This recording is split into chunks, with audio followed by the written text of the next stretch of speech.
Hello friends, welcome to the YouTube channel study record. Friends, आज हम discuss करने वाले हैं इंडियन पॉलिटी के जो ऑब्जेक्टिव क्वेश्चंस की हमारी सीरीज चल रही थी। आज हम उसका पार्ट 8 डिस्कस करने वाले हैं, जिसमें हमारा टॉपिक रहेगा मौलिक अधिकार से रिलेटेड जो इंपॉर्टेंट ऑब्जेक्टिव क्वेश्चंस रहेंगे वो हम इसमें कवर करने वाले हैं। और friends, ancient history, medieval history और मॉडर्न हिस्ट्री के ऑब्जेक्टिव क्वेश्चंस की सीरीज की प्लेलिस्ट तैयार है। आप उन वीडियोस को प्लेलिस्ट में जाकर देख सकते हैं। उनकी लिंक में इस वीडियो के डिस्क्रिप्शन बॉक्स में आपको प्रोवाइड कर दूंगा, तो आप वहां जाकर भी उन वीडियोस को देख सकते हैं। और फ्रेंड्स, मेरी आप सबसे रिक्वेस्ट है, अगर आप पॉलिटी के ऑब्जेक्टिव क्वेश्चंस का पार्ट 8 देख रहे हैं तो पहले के जो पार्ट 1 टू पार्ट 7 अपलोड हो चुके हैं, तो उनको जरूर आप एक बार देख लीजिए। और फ्रेंड्स, अगर आपने पहली बार इस चैनल में विजिट किया और चैनल को सब्सक्राइब नहीं किया तो चैनल को आप सब्सक्राइब जरूर कर लीजिए। इस तरीके बेल आइकन को जरूर हिट कर दें, जिससे मैं जो भी वीडियो अपलोड करूंगा तो उसका नोटिफिकेशन आप तक पहुंच जाएगा। और फ्रेंड्स, डिस्क्रिप्शन बॉक्स में टेलीग्राम ग्रुप की लिंक दे दी गई है, आप टेलीग्राम ग्रुप पर ज्वाइन हो जाइए। वहां पर आपको सारी पीडीएफ एक साथ अवेलेबल मिल जाएगी। आप मुझे इंस्टा पे फॉलो कर सकते हैं स्टडी रिकॉर्ड के नाम से। मैं वहां पर आपको डेली के करंट अफेयर्स, डेली रीजनिंग के पॉइंट्स, साइंस के पॉइंट्स और स्टैटिक जीके के पॉइंट्स अपडेट करता हूँ। तो आप मुझे इंस्टाग्राम पर भी फॉलो कर सकते हैं। जैसा कि मैंने आपको बताया कि इंडियन पॉलिटी के ऊपर भारतीय राज्य व्यवस्था के ऑब्जेक्टिव क्वेश्चंस की सीरीज का पार्ट हम डिस्कस कर रहे हैं 8 थे, और टॉपिक रहेगा हमारा मौलिक अधिकार। तो चलिए फ्रेंड्स, स्टार्ट करते हैं। फर्स्ट क्वेश्चन है आज के सेशन का, 14 वर्ष से कम उम्र के बच्चों को जोखिम भरे काम पर न लगाना किस अधिकार के प्रति संरक्षण है? तो इसका राइट आंसर है फ्रेंड्स, शोषण के विरुद्ध। ऑप्शन नंबर डी इसका राइट आंसर हो जाएगा। शोषण के विरुद्ध इसका राइट आंसर हो जाएगा। ऑप्शन नंबर डी इसका करेक्ट आंसर होगा। तो शोषण के विरुद्ध अधिकार अनुच्छेद 23-24 में, अनुच्छेद 24 में 14 वर्ष से कम उम्र के बच्चों को काम पर नहीं लगाने का अधिकार है। अनुच्छेद 24 में, ये आपको याद रखना है। और अनुच्छेद 21 की बात करूं तो उसमें प्राण एवं दैहिक स्वतंत्रता का अधिकार है। ठीक है। और अनुच्छेद 21 का की अगर मैं बात करूं तो 6 से 14 वर्ष तक के बालकों को शिक्षा प्राप्त करने का अधिकार है। ठीक है। तो शिक्षा का अधिकार यहाँ अगर मैं मेंशन करूं तो अनुच्छेद 21 का के अंतर्गत। ठीक है, ये आपको याद रखना है। और रोजगार का अधिकार अगर मैं बात करूं तो अनुच्छेद 19, अनुच्छेद 19(4).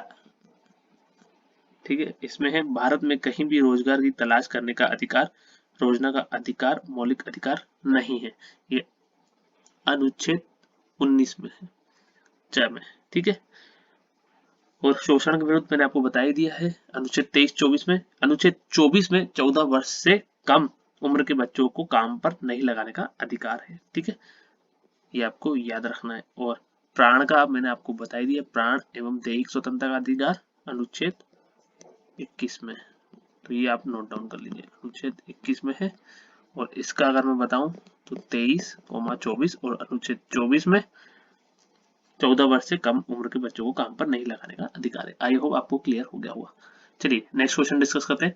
मूल संविधान द्वारा मौलिक अधिकारों को 7 श्रेणियों में विभक्त किया गया, परंतु अब इसमें केवल कितनी श्रेणियां हैं? तो अब इनमें 6 श्रेणियां हैं। ऑप्शन नंबर डी इसका राइट आंसर हो जाएगा। ठीक है, 6 इसका राइट आंसर हो जाएगा। तो 44वां संविधान संशोधन के द्वारा संपत्ति के अधिकार जो 7वां श्रेणी का था, उसे मूल अधिकार से अलग कर दिया गया है और उसे विधिक अधिकार के रूप में शामिल किया गया है। ठीक है। और वर्तमान में 6 श्रेणियां हैं, मैं आपको नाम बता देता हूं, आप नोट कर लीजिए।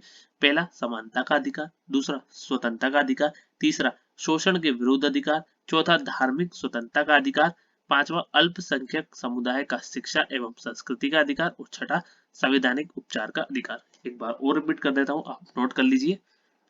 वर्तमान में 6 श्रेणियां हैं। पहला समानता का अधिकार, दूसरा स्वतंत्रता का अधिकार, तीसरा शोषण के विरुद्ध अधिकार, चौथा धार्मिक स्वतंत्रता का अधिकार, पांचवा अल्पसंख्यक समुदाय का शिक्षा एवं संस्कृति का अधिकार, छठा संवैधानिक उपचार का अधिकार। तो ये 6 आप नोट कर लीजिए, ये पूछे जाते हैं। नेक्स्ट क्वेश्चन है, निम्न में से कौन सा अधिकार मौलिक अधिकार नहीं है? तो मैंने अभी आपको बताया कि समानता का अधिकार जो है वो मौलिक अधिकार है। शोषण के विरुद्ध अधिकार, ये भी मौलिक अधिकार है। और धार्मिक स्वतंत्रता का अधिकार भी ये है। तो नहीं पूछा है तो नहीं कौन सा हो जाएगा, हड़ताल करने का अधिकार। ऑप्शन नंबर सी इसका राइट आंसर हो जाएगा। हड़ताल करने का अधिकार ये मौलिक अधिकार नहीं है। शोषण के विरुद्ध अधिकार मैंने आपको बताया है कौन सा अनुच्छेद में, 23, 24। ठीक है, ये आपको याद रखना है। समानता का अधिकार अनुच्छेद 14 से 18 और धार्मिक स्वतंत्रता का अधिकार 25 से 28। ठीक है, ये आपको याद रखना है। ठीक है, आई होप आपको समझ में आ गया होगा। नेक्स्ट क्वेश्चन है, संविधान लागू होने के उपरांत किस मौलिक अधिकार पर सबसे अधिक मुकदमेबाजी हुई है? तो फ्रेंड्स इसका राइट आंसर है संपत्ति का अधिकार। ऑप्शन नंबर सी, संपत्ति का अधिकार। तो संपत्ति का अधिकार जब मौलिक अधिकार था और सार्वजनिक निर्माण के लिए जब सरकार भूमि का अधिग्रहण करती थी तब मुकदमा हो जाता था। इसी कारण इसे मौलिक अधिकार से अलग कर दिया गया। किसे अलग कर दिया गया है? तो आपको पता ही है कि संपत्ति का अधिकार ये हटा दिया गया है। ठीक है, तो ये आपको याद रखना है। नेक्स्ट क्वेश्चन है, संविधान के किस अनुच्छेद में लिखा है कि 14 वर्ष से कम आयु का बालक किसी भी फैक्ट्री या अन्य कोई जोखिम पूर्ण रोजगार में कार्य नहीं करेगा? मैंने अभी आपको बताया कि अनुच्छेद 24 में ये कहा गया है। तो ऑप्शन नंबर ए इसका राइट आंसर हो जाएगा। तो अनुच्छेद 24 में क्या कहा गया है कि 14 वर्ष तक के बच्चों को कहीं भी काम पर नहीं लगाने का अधिकार। ठीक है, ये अनुच्छेद 24 में है। ठीक है, और अनुच्छेद 45 की बात करूं मैं तो 0 से 6 वर्ष तक के बच्चों में निशुल्क शिक्षा का प्रावधान है। ठीक है, अनुच्छेद 45 में। 368 में आप जानते हैं कि संविधान संशोधन की प्रक्रिया है। क्या है? संविधान संशोधन की प्रक्रिया। ठीक है, संविधान ये इंपॉर्टेंट है। संशोधन की प्रक्रिया किसमें? अनुच्छेद संशोधन की प्रक्रिया इंपॉर्टेंट है, इसलिए मैं आपको बता रहा हूँ। स्टार मार्क कर लेना। 368 संविधान संशोधन हमने किस देश से लिया है? ठीक है, तो ये लिया है हमने साउथ अफ्रीका से। तो ये आपको याद रखना है। ठीक है, इंपॉर्टेंट है, पूछा जाता है किस देश से हमने क्या लिया है। ये मैं आपको एक वीडियो प्रोवाइड कर दूंगा जिसमें पूरा आपको ट्रिक वाइज मैं आपको बता दूंगा, तो आपको वहीं के वहीं याद हो जाएगा। ठीक है, चलिए नेक्स्ट क्वेश्चन डिस्कस करते हैं। नेक्स्ट क्वेश्चन है, नागरिकों के मौलिक अधिकारों पर न्याय संगत प्रतिबंध लगाने का अधिकार किसे प्राप्त है? तो फ्रेंड्स इसका राइट आंसर है संसद को। ऑप्शन नंबर ए इसका राइट आंसर हो जाएगा। संसद इसका राइट आंसर हो जाएगा। तो संसद विधि के द्वारा मौलिक अधिकार पर न्याय संगत प्रतिबंध लगा सकता है अनुच्छेद 33 के आधार पर। ठीक है, तो ये आपको याद रखना है कि संसद विधि के द्वारा मौलिक अधिकार पर न्याय संगत प्रतिबंध लगा सकता है अनुच्छेद 33 के आधार पर। ठीक है, चलिए नेक्स्ट क्वेश्चन है, भारत में सिखों को कृपाण पहनने की अनुमति है, उन्हें ऐसा करने की अनुमति किस मौलिक अधिकार के अंतर्गत दी गई है? उसका राइट आंसर है धार्मिक स्वतंत्रता का अधिकार। ऑप्शन नंबर सी इसका राइट आंसर हो जाएगा। तो अनुच्छेद 25 में सभी नागरिक स्वेच्छा से किसी भी धर्म को मानने एवं प्रचार प्रसार करने का अधिकार है उसमें। और अनुच्छेद 26 में धार्मिक क्रिया कलाप का पालन करने के लिए स्वतंत्र होगा। और सिख लोग अनुच्छेद 25 के आधार पर पगड़ी धारण करते हैं। तो ये भी आपको याद रखना है। तो धार्मिक स्वतंत्रता के अधिकार इसका राइट आंसर होगा कि भारत में सिखों को कृपाण पहनने की अनुमति है, उन्हें ऐसा करने की अनुमति किस मौलिक अधिकार के अंतर्गत दी गई है? तो धार्मिक स्वतंत्रता के अधिकार के अंतर्गत, अनुच्छेद 25। नेक्स्ट क्वेश्चन, मौलिक अधिकारों के उल्लंघन के लिए किसी भी नागरिक को सीधे सर्वोच्च न्यायालय में जाने का अधिकार है, ये किस अनुच्छेद में प्रावधान है? तो फ्रेंड्स इसका राइट आंसर है अनुच्छेद 32। ऑप्शन नंबर सी इसका राइट आंसर हो जाएगा। तो संवैधानिक उपचार के अधिकार के तहत अनुच्छेद 32 के तहत सीधे सर्वोच्च न्यायालय या उच्च न्यायालय में जाने का अधिकार होता है। ठीक है, ये आपको याद रखना है। और अनुच्छेद 34 की अगर बात करूं तो मैं ये है, सैन्य प्रशासन वाले क्षेत्र में मौलिक अधिकार पर प्रतिबंध संसद लगा सकता है, ये दिया गया है अनुच्छेद 34 में। ठीक है, चलिए नेक्स्ट क्वेश्चन डिस्कस करते हैं। मौलिक अधिकारों को लागू करने के लिए न्यायपालिका क्या जारी कर सकती है? सूचना पत्र जारी कर सकती है, अध्यादेश जारी कर सकती है, डिग्री जारी कर सकती है या फिर लेख जारी कर सकती है। इसका राइट आंसर है लेख जारी कर सकती है। ऑप्शन नंबर डी इसका राइट आंसर हो जाएगा, लेख जारी कर सकती है, इसका राइट आंसर हो जाएगा। तो मौलिक अधिकारों को लागू करने के लिए न्यायपालिका 5 प्रकार का लेख या रिट जिसे बोलते हैं जारी करता है, जो अधिकार पच्चा, बंदी प्रत्यक्षीकरण, परमादेश, उत्प्रेक्षण एवं प्रतिषेध है। ठीक है, इसके बारे में हम आगे चर्चा करेंगे। तो ये आपको याद रखना कि मौलिक अधिकारों को लागू करने के लिए न्यायपालिका 5 प्रकार का रिट जारी करता है या लेख जारी कर सकती है न्यायपालिका। ठीक है, चलिए नेक्स्ट क्वेश्चन है, किसके कार्यकाल में संपत्ति के अधिकार को मौलिक अधिकारों की सूची से हटाया गया? तो उसका राइट आंसर है option number D, Morarji Desai. Option number D इसका राइट आंसर हो जाएगा। 44वां संविधान संशोधन के द्वारा 1978 में, कब? 44वां संविधान संशोधन